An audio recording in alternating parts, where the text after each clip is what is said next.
तो जैसे ही इस कहानी की शुरुआत होती है, हमें एक कपल को दिखाया जाता है। वो रात दरअसल हैलोवीन की रात थी और वो लोग भी हैलोवीन की पार्टी से घर वापस आए हुए थे। उस कपल में जो लेडीज थी उसे हैलोवीन बिल्कुल भी पसंद नहीं था, इसीलिए वो अपने हस्बैंड से सारे के सारे डेकोरेशन को यहाँ से हटाने के लिए कहती है। उस लेडी का हस्बैंड उसे काफी समझाने की कोशिश करता है कि देखो, ये एक फेस्टिवल है, सब लोग इसे सेलिब्रेट करते हैं और इसे फॉलो भी करते आ रहे हैं, तो हमें बिल्कुल ऐसा ही करना चाहिए। लेकिन बहुत समझाने के बावजूद भी उस आदमी की वाइफ मानने को तैयार ही नहीं हो रही थी। इसी वजह से वो खुद उन सारे डेकोरेशन को रिमूव करना शुरू कर देती है। सबसे पहले वो सभी लाइट्स को ऑफ कर देती है और बाद में वो सभी डमी पर से कपड़ा हटाने लग जाती है। लेकिन तभी अचानक से कोई उस लेडी पर अटैक कर देता है और उसे जान से मार डालता है। यहाँ पर हमें यह बिल्कुल भी पता नहीं चल पाता कि किसने मारा है और ना ही उसे देख पाते हैं। लेकिन जिसने भी उसे मारा था उसके हाथ में एक लॉलीपॉप था, जिससे ये साफ साफ पता चल रहा था कि वो जरूर कोई छोटा बच्चा है। उस लेडी की हस्बैंड को उसकी डेड बॉडी मिलती है और उस लेडी के मुंह में लॉलीपॉप भी घुसा दिया गया था और उसे बहुत ही बुरी तरह से मारा गया था। इसके बाद हमें एक क्रिसमस पार्टी में कुछ फ्रेंड्स को दिखाया जाता है। उन फ्रेंड्स में एक लड़की का नाम लोरी था, उन्हीं में एक उसकी सिस्टर भी थी और बाकी के उसके फ्रेंड्स थे। और वो लड़कियां एक पार्टी में जाने के लिए अपनी अपनी फ्रेंड्स की आने की वेट कर रही थीं। अब उन सभी लड़कियों को पार्टी में जाने के लिए उनके फ्रेंड्स मिल जाते हैं, लेकिन लोरी को उसका कोई फ्रेंड नहीं मिलता, इसीलिए वो अकेले ही रह जाती है। अब क्योंकि पीछे से लोरी अकेली थी, इसीलिए उसे खुद अपने फ्रेंड्स का तलाश करना था। वो ऐसा ही करने के लिए चली जाती है। वहीं पर हमें एक बच्चा दिखाया जाता है जो कि बहुत ही ज्यादा शरारती था और वो बच्चा सभी के घरों पर लगे हुए पंपकिन लाइट को नीचे गिराकर तोड़ने लगता है। वो बच्चा हैलोवीन की सारे डेकोरेशन को खराब करता जा रहा था। इसके बाद वो एक आदमी के घर के बाहर से कैंडिस को चुराने के लिए जाता है, लेकिन तभी अचानक से वहां पर एक आदमी आ जाता है और यहाँ पर हमें यह पता चलता है कि वो आदमी कोई और नहीं बल्कि उसी बच्चे की स्कूल का प्रिंसिपल था। वो प्रिंसिपल उस बच्चे को अपने साथ लेकर जाता है और वो दोनों प्रिंसिपल के घर के सामने बैठ जाते हैं और वहां पर बैठकर वो प्रिंसिपल उस बच्चे की हैलोवीन के रूल्स के बारे में बताने लगता है। रूल्स को सुनते सुनते वो बच्चा एक चॉकलेट भी खा रहा था, लेकिन चॉकलेट खाने की वजह से उस बच्चे पर बैड रिएक्शन हो जाता है और उसकी तबीयत खराब होने लग जाती है। उस बच्चे की हालत इतना ज्यादा खराब हो जाती है कि वो फौरन वहीं पर मर जाता है। यह देखकर प्रिंसिपल कहता है कि ओह, ये क्या हो गया, कितनी बार आप लोगों को समझाता हूँ, अपनी कैंडिस को देखकर खाया करो।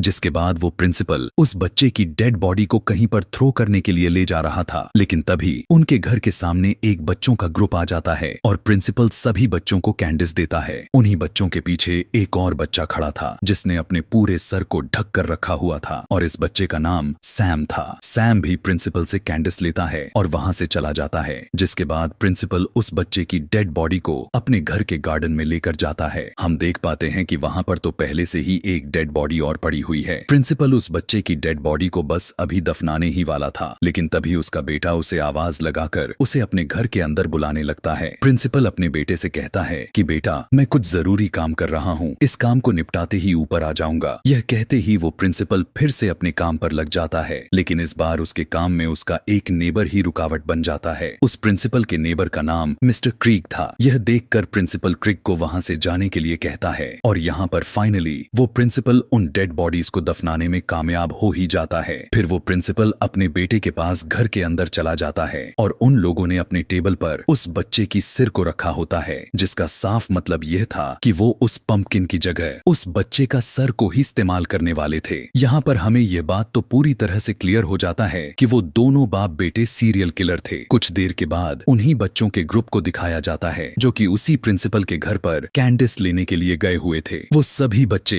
अपना एक मकसद पूरा करने के लिए पंपकिंस को जमा कर रहे थे। रास्ते में जाते हुए उन्हीं बच्चों को एक इनोसेंट लड़की से मुलाकात हो जाती है। उस इनोसेंट लड़की को हैलोवीन बहुत ज्यादा ही पसंद थी, इसीलिए वो उन बच्चों के ग्रुप को ज्वाइन कर लेती है। चलते चलते वो सभी बच्चे एक माउंटेन तक पहुंच जाते हैं जिसके नीचे पुल था। उन फ्रेंड्स में एक लड़की होती है जो वो अपने सभी फ्रेंड्स बच्चों को कुछ स्टोरी सुनाती है। वो बताने लगती है कि आज से बहुत साल पहले यहाँ पर 8 बच्चों को लाया गया था और वो सारे के सारे बच्चे कोई नॉर्मल बच्चे नहीं थे, बल्कि वो मेंटली अनस्टेबल थे। इसी वजह से उन सभी बच्चों के पेरेंट्स उनसे बहुत ज्यादा तंग हो गए थे और बहुत ही ज्यादा परेशान थे। उन सभी बच्चों को यहाँ पर एक स्कूल बस में लाया गया था। सभी बच्चों के पेरेंट्स ने उस बस के ड्राइवर को कुछ पैसे दिए ताकि वो बस का एक्सीडेंट करवा के उन सभी बच्चों को मार डाले और ड्राइवर ने ऐसा ही किया था। उसने उस बस को पहाड़ों के ऊंचाई ऊंचाइयों से नीचे पुल में गिरा दिया, जिससे वो सारे बच्चे तो मर गए लेकिन वो खुद किसी तरह बच गया था। जो लड़की उन्हें यह स्टोरी सुना रही थी वो इन 8 बच्चों के ऑनर में उन्हें पंपकिंस देना चाहती थी, इसीलिए तो वो पंपकिंस को जमा कर रही थी। जिसके बाद जो इनोसेंट लड़की थी वो एक लड़के के साथ लिफ्ट के जरिए नीचे जाती है। वो इनोसेंट लड़की जब आगे बढ़ती है तब वो देखती है कि सामने एक स्कूल बस है, जिससे वो फौरन समझ जाती है कि वो लड़की ने जो कहानी सुनाई है वो बिल्कुल सच है। कि तभी अचानक से कुछ लोग उस इनोसेंट लड़की पर अटैक कर देते हैं और वो सभी ज़ॉम्बिस की तरह लग रहे थे।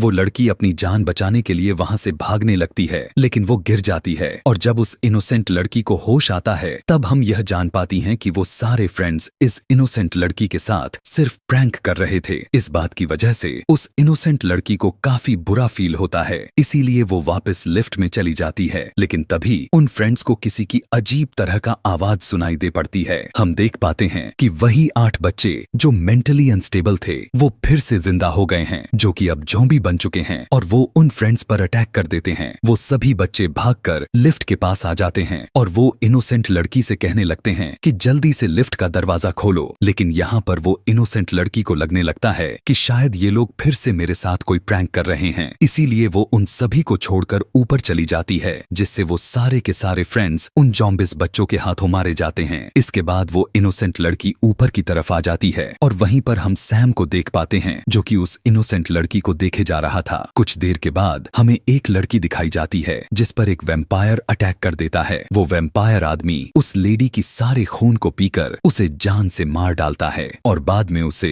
एक जगह पर रख देते हैं। अब क्योंकि वहां पर हैलोवीन चल रहा था इसीलिए उस पर कोई ज्यादा ध्यान भी नहीं दे रहा था, क्योंकि सभी लोगों को यही लग रहा था उन्होंने एक कॉस्ट्यूम पहन रखा था। इसके बाद हमें लोरी दिखाई जाती है जो किसी पार्टी में जाने के लिए अभी तक अपने फ्रेंड्स की तलाश कर रही थी और जब एक वीरानी रास्ते से होता हुआ जा रही थी तभी अचानक से वो वैम्पायर उसके सामने आ जाता है। वो वैम्पायर लोरी पर अटैक करके उसे काटने की कोशिश करता है। तभी हमें लोरी के सिस्टर और उसके फ्रेंड्स दिखाए जाते हैं और सभी के सभी फ्रेंड्स पार्टी सेलिब्रेट कर रही थी। लेकिन तभी उनके सामने एक बॉडी आकर गिरती है और जब उस बॉडी पर से उसके कपड़े को हटाया जाता है तो हमें यह पता चलता है कि ये तो वही वैम्पायर आदमी है जो अचानक से लोरी को मारने की कोशिश की थी। ठीक उसी वक्त पर लोरी भी आ जाती है जो बिल्कुल सही सलामत थी। उनमें एक लड़की उस वैम्पायर की मुंह से उसके नकली दांत को बाहर निकाल लेती है और बाद में उसका मास्क भी हटा देती है। तब यहाँ हमें यह पता चल जाता है कि ये वैम्पायर आदमी कोई और नहीं बल्कि स्कूल का प्रिंसिपल ही था जिसने उस शरारती बच्चे को मार डाला था, जबकि ये वैम्पायर बनने की सिर्फ एक्टिंग कर रहा था ताकि वो लोगों को डरा सके और उन्हें जान से मार सके। तभी वो प्रिंसिपल उन सभी लड़कियों से पूछने लगता है कि तुम सब कौन हो और मैं यहाँ पर कैसे आ गया। तभी उन लड़कियों के चारों तरफ डेड बॉडीज ही डेड बॉडीज देखने को मिलती है और यहीं पर हमें उन सारे के सारे लड़कियों की रियलिटी पता चल जाती है। वो लड़कियां कोई नॉर्मल इंसान तो बिल्कुल भी नहीं थी बल्कि वो वेयरवुल्फ थी जिन्होंने इंसानी रूप ले रखा था और अब वो लड़कियां अपने असली रूप यानी वेयरवुल्फ में आ चुकी हैं। लोरी उस प्रिंसिपल पर अटैक करके उसे अपना शिकार बनाती है और उसे मार डालती है। फिर वो सभी लड़कियां अपने अपने विक्टिम को खाने लग जाती हैं। तभी हम वहाँ पर सैम को देख पाते हैं जो वो सब कुछ देख रहा था जो वहाँ पर चल रहा था। इसके बाद हमें कुछ बीते हुए समय का सीन दिखाया जाता है। लगभग 1 घंटे पहले का सीन था और यह वही टाइम था जब उस प्रिंसिपल ने उस शरारती बच्चे को मार डाला था। मिस्टर क्रिग के घर पर कुछ बच्चे कैंडिस लेने के लिए आए हुए थे, लेकिन मिस्टर क्रिग अपने डॉग की मदद से उस सभी बच्चों को डरा कर भगा देते हैं क्योंकि मिस्टर क्रिग को हैलोवीन बिल्कुल भी पसंद नहीं था। इसीलिए ना तो वो इस फेस्टिवल को सेलिब्रेट करते थे और ना ही पार्टिसिपेट करते थे। यहाँ पर हम देखते हैं कि मिस्टर क्रिग आग में कुछ पिक्चर्स को जलाना शुरू कर देता है और अपने दरवाजे के हॉल से उस प्रिंसिपल को देखने लगता है और यह वही टाइम था जब वो प्रिंसिपल उस बच्चे की डेड बॉडी को दफन कर रहा था। इसके बाद मिस्टर क्रिग जैसे ही अंदर आते हैं तो सैम उन पर अटैक कर देता है। इस लड़ाई के दौरान सैम के चेहरे से वो मास्क हट जाता है और यहाँ पर हम सैम के चेहरे को देख पाते हैं जो नॉर्मल बच्चों के जैसा तो बिल्कुल भी नहीं था, बल्कि सैम का चेहरा तो पंपकिन मॉन्स्टर जैसा था। सैम मिस्टर क्रिग को मारने ही वाला था कि तभी उसे एक लॉलीपॉप मिल जाता है। सैम उस लॉलीपॉप को लेकर वहाँ से चला जाता है। सैम के वहाँ से जाने के बाद हमें उस पिक्चर्स दिखाई जाती है जिसे जलाने के लिए मिस्टर क्रिग ने आग में फेंका था और वो पिक्चर उन्हीं 8 मेंटली अनस्टेबल बच्चों की थी